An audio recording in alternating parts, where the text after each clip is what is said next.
আবরার ভাইয়াকে যখন মারা হয়েছে, আবরার ভাইকে ছাত্রলীগের নেতাকর্মীরা মেরেছে, কিন্তু এখন যে তারা দোষ দিবে ছাত্রলীগের নেতাকর্মীরা কি আছে দেশে এখনো? আর ধরলাম আছে 1-2 জন, বাকিরা হলে হলে সমন্বয়ক। এত সমন্বয়ক কোথা থেকে আসলো ভাই? এত সমন্বয়ক তো ছিল না। আন্দোলনের সময় এরা কোথায় ছিলেন? আর মানে এটা আমার জন্য লজ্জাজনক। সমন্বয়করা কি দায় এড়াতে পারে কি মনে হচ্ছে আপনার কাছে? তারা কিভাবে দায় এড়াবে?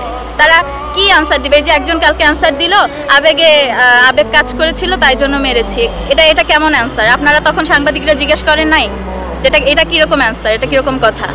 একটা ছেলে যে মানসিক ভারসাম্যহীন, তার বাবা মা নেই, তার ভাই নেই, টোটালি এতিম একটা ছেলে, মানে এই মানুষটার উপরে কিভাবে? ঢাকা বিশ্ববিদ্যালয়ের মতো বিশ্ববিদ্যালয়, তাদের হলে বসে এই ঘটনা ঘটে।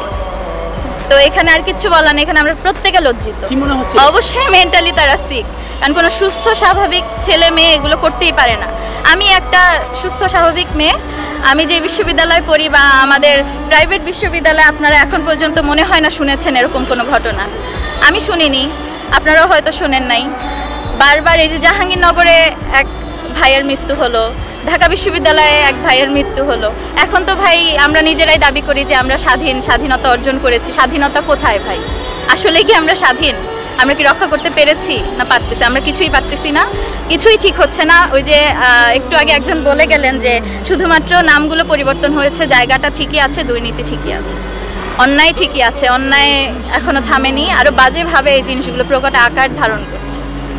তো আমি বরগুনার মেয়ে হিসেবে যেমনটা এখন খাবার খেতে গেলেও মনে পড়ে যে তার একটা কথা যে আলহামদুলিল্লাহ খাবার ভালো।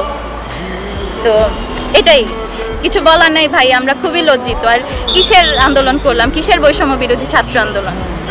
আর তারা কি অস্বীকার করতে পারবে? তাকে যারা মারলো তারা তো সবই স্টুডেন্ট, তারা তো কেউ গার্জিয়ান না, বা তারা তো কোনো মানে এখন যে বলবে যে না এই দলের নেতাকর্মী ওই দলের নেতাকর্মী, এরা তো কোনো দলেরও নেতাকর্মী না।